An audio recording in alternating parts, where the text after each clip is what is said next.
kanan kata Al-Quran, ke kanan kita kanan. Ke kiri kata Al-Quran, ke kiri kita. Nah, menurut surat Al-Baqarah, kita harus percaya sama kitab-kitab dan tidak boleh membeda-bedakan.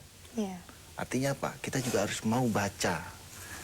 Nah, para pemirsa yang dimuliakan Allah, ini berhubungan dengan sekarang ini kan lagi rame ya. HKBP lah, inilah, perbedaan segala macam. Saya pikir itu karena mungkin tak kenal maka tak sayang. Kalau umat Islam gitu ya, atau umat lain saling mau mengetahui ya, tentang masing-masing, insya Allah tidak akan mudah terpancing emosinya. Jadi kalau kita mau seperti anjuran dari rukun iman, kita baca Injil juga ya, kita fahami, insya Allah kita akan lebih mengerti. Sebenarnya ternyata kaum lain itu juga mereka sangat syarat dengan cinta kasih, sehingga tidak mudah kita diadu domba. Nah, inilah yang terjadi. Nah, kembali lagi kepada sembuh berkat rukun iman tadi. Kalau kita percaya kepada Allah, percaya kepada kitab-kitab, akhirnya kita akan menginstruksikan otak kita ini berpikir positif. Sebagai contoh begini, kalau saya tidak percaya sama seseorang, maka pada saat orang itu datang belum apa-apa, pikiran saya udah negatif aja sama itu orang. Demikian juga dengan Allah. Kalau kita percaya kepada Allah, insya Allah kita akan berpikir positif. Nah, kalau kita berpikir positif, maka itu yang kita perlukan untuk kesehatan tadi. Bagi contoh gini, ya Allah sembuhkanlah penyakitku ini misalkan. Kita dalam keadaan sakit yang parah sekali. Tapi kalau kita berpikir positif, bahwa Allah pasti bisa sembuhkan kita. Allah berkata begini, aku itu bagaimana hambaku berprasangka. Maka insya Allah kita pun akan sembuh. Karena prasangka positif tadi, akibat dari percaya tadi ya. Tapi kalau kita tidak percaya, seperti kita tidak percaya sama seseorang, belum apa-apa otak kita udah berpikirnya negatif aja, nggak bakal bisa, nggak mungkin kan gitu. Nah, akibatnya kita akan berprasangka negatif. Dan akhirnya betul-betul negatif. Karena Allah berkata, aku bagaimana hambaku berprasangka. Nah, demikian juga dengan rukun iman tadi. Kaitannya tadi. Kalau belum apa-apa kita udah mensikapi bahwa rukun iman ini nggak benar, masa kita disuruh baca kitab lain. Nah, maka itulah yang terjadi. Di dalam surat kitab suci Al-Quran, Allah tegas tuh mengatakan, akan aku binasakan sebuah negeri apabila dia tidak beriman. Nah, artinya apa? Kalau kita tidak percaya kepada rukun-rukun iman itu, Allah mengatakan akan aku binasakan sebuah negeri. Nah, ini mudah-mudahan jadi renungan kita bersama. Betul sekali. Jadi Terima kita kasih harus percaya semuanya ya Pak. Ya memang itulah kehendak Allah dan itu disahkan dalam bentuk rukun. Jadi ini bukan karangan Sony ya, bukan. Tapi ini dipertegas oleh rukun dan diperintahkan oleh Allah di dalam surat Al-Baqarah. Betul sekali. Baik, terima kasih Pak Ustadz Sony atas penjelasannya, ini benar-benar sangat bermanfaat sekali bagi kita semua ya pemirsa yang ada di rumah juga. Dan ya, kami juga akan mengundang Anda pemirsa, jika Anda ingin menghubungi kami langsung di 02151555111. Dan mungkin kita akan sharing dulu nih dengan Ibu Lina yang ada di sini ya. Ya, Ibu Lina, bisa diceritakan mungkin dulu penyebabnya apa, awal mulanya terjadinya apa, dan Ibu menderita penyakit apa ini kalau boleh tahu? Mula-mula tuh 2 tahun yang lalu ya Mbak, perut tuh rasanya nyeri-nyeri apa sedikit-sedikit gitu. Terus kelamaan tuh jadi kiri kanan. 2 bulan yang lalu tuh udah yang sakitnya sampai kaku gitu loh Mbak, kenceng. Sampai kaku begitu ya Mbak ya? Bagian dua-duanya penuh gitu rasanya ya Ibu? Iya, kayak nggak enak ya rasanya kalau malam tuh juga tidur tuh sakit semua badannya gitu. Begitu ya? Udah pernah? Ya, mungkin Udah pernah ke dokter apa? Katanya cuma lambung, minumnya obatnya lambung terus gitu. Obat lambung aja. Iya, cuma bilang ada mahnya gitu. Ada mahnya. Itu berapa, Ibu berapa lama menjalani mungkin menderita penyakit seperti itu Ibu? Iya, udah 2 tahun itu Mbak. 2 tahun ya Ibu. Cukup lama ya Mbak Mas. Sudah cukup lama, iya. Lalu ini Ibu ke Pak Sony kan ya. Pak Sony ini dapat informasi dari siapa ini kalau boleh tahu? Lagi itu apa, pas lagi sakit gitu ada tayangan di TV kan. Iya, di Jakarta. Terus ada acara transfer energi itu Mbak. Baik. Dan mungkin kita potong dulu sejenak karena sudah ada yang menelpon ke sini Mbak. Langsung saja kita buka. Assalamualaikum. Selamat pagi. Assalamualaikum. Iya, Ibu dari siapa, di mana Bu? Dari Ibu Wiwi. Ibu Wiwi, silakan langsung saja Ibu dengan Ustadz Sony. Ini Mbak, saya tuh kok sering pusing gitu Mbak. Pusing, iya. Iya, kayaknya tuh perasaan tuh nggak enak gitu Mbak. Iya. Ada perasaan was-was begitu ya Ibu ya? Mbak, iya. Sudah berapa lama itu Bu? Nggak enak gitu. Sudah berapa lama Ibu? Ya, kadang-kadang kambuh-kambuhan gitu Mbak. Kambuh-kambuhan ya. Itu Iya. rasa was-wasnya itu bagaimana Ibu? Apa rasanya itu setiap saat gitu? Atau di saat Ibu bekerja mungkin rasa was-was? Enggak Mbak, kadang-kadang aja Mbak. Kadang-kadang itu tiba-tiba itu kadang-kadang pusing terus. Kayaknya perasaan nggak enak gitu Mbak. Tidak enak ya, seperti terjadi sesuatu ya Ibu ya. Timbul, sembuh, timbul lagi gitu ya Mbak ya? Iya. Ya, baik, Iya. terima kasih Ibu sudah Terima kasih, menghubungi Ibu. kami. Iya. Dan langsung saja Ustadz Salim. Iya, tadi Ibu Wiwi ya. Iya. Jadi memang untuk Ibu Wiwi tadi saya coba lakukan deteksi ya. Kelihatan di daerah jalur tengah sini, di atas ulu hatinya agak sedikit kaku. Oh begitu. Nah itu yang menyebabkan suka timbul rasa cemas, terus kemudian dadanya juga sering berdebar, gitu, lemas ya. Seperti timbul rasa takut yang berlebihan. Gitu. Nah itu juga diakibatkan dari tadi di daerah kepalanya Terus juga yang agak tadi? sedikit tegang. Iya. Nah ketegangan ini menurut saya, saran saya sebaiknya makanan-makanan yang mengandung kolesterol Iya. untuk sementara waktu dihindari dulu, untuk sementara waktu. Karena ya. itu bisa memicu ya Pak Iya, Ustadz kalau ya? di daerah kepala tegang lebih baik sementara makanan yang mengandung kolesterol dihindari karena ketegangan di daerah kepala itu bisa bereaksi ke daerah dada tengah. Nah, itu biasanya kita mengidentifikasi oh jangan-jangan saya kena jantung ya. Iya. Padahal sebenarnya enggak ya, sebenarnya tidak. Itu hanya ketegangan aja di daerah di atas ulu hati ini. Iya. Nah, kalau dilakukan terapi di atas ulu hati ini ya insya Allah semuanya akan selesai. Begitu ya Nah, Pak jadi Ustadz. makanya dia datang dan timbul itu. Iya, boleh untuk datang langsung ke alamat praktek Ustadz Soni Sutrisna ya, dengan alamat di jalan apa Mbak? Iya, ya Mbak, apabila Anda ingin mendapatkan solusi bagi kesehatan Anda, Iya. Anda dapat langsung ke tempat terapi kolbu di Jalan Utan Kayu Raya, nomor 24 Jakarta Timur. Nomor teleponnya 021 858 2029 dan bukanya jam 8 pagi sampai jam 8 malam.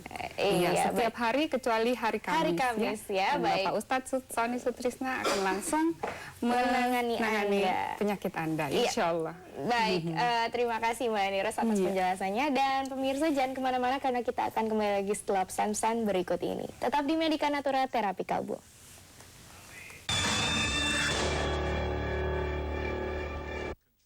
Reality Game Show Ruang Ganti.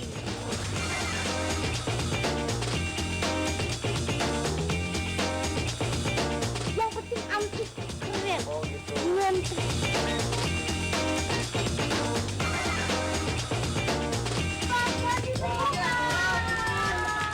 Oke banget pokoknya gayanya luar biasa. Seksi abis juara mobil Indonesia.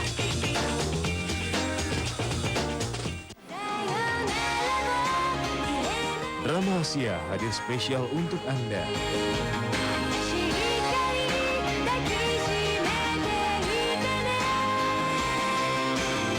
Menemani Anda lebih lama. Kisah cinta, komedi, dan konflik. Saksikan drama Asia terbaik hanya di JAK TV.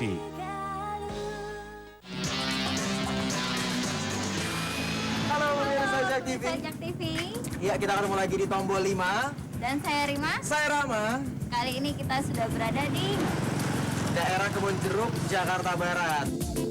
Assalamualaikum. Oke, kita dari JAK TV tombol 5.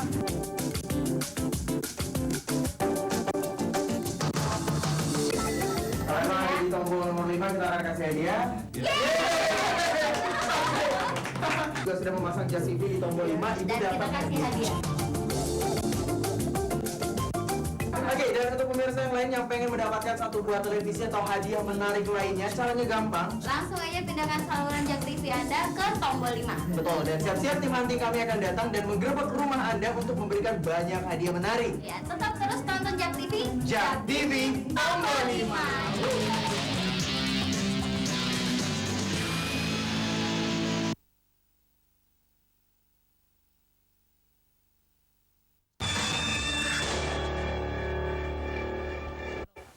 Kembali lagi dalam program Medika Natura Terapi Kalbu, masih bersama saya Marsha, Mbak Andiros di sini, Bapak Ustadz Sony Sutrisna dan juga Ibu Lina di sini ya, sebagai mantan pasien dari Ustadz Sony. Dan kami juga akan mengundang Anda pemirsa jika Anda ingin berkonsultasi langsung dengan Ustadz Sony dapat menghubungi kami di 0215155111 atau Anda dapat mengunjungi situs website kami di www.powerofsoul-indonesia.org.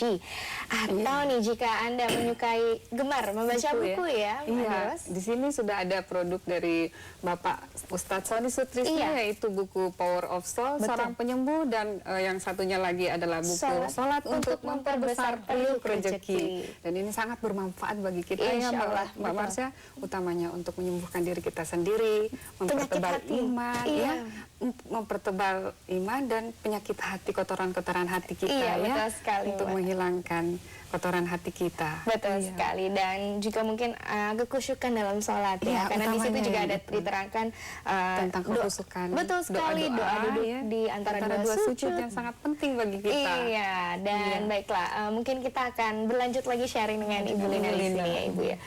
Tadi kan Ibu melihat tayangan di TV begitu ya untuk mengetahui informasi mengenai Ustadz Sony. Nah itu setelah Ibu mengetahui itu, Ibu langsung datang ke sana, langsung terapi begitu Ibu? Iya Mbak. Langsung terapi ya? Besok paginya langsung berangkat. Langsung berangkat ya? Berapa kali Ibu menjalani terapi?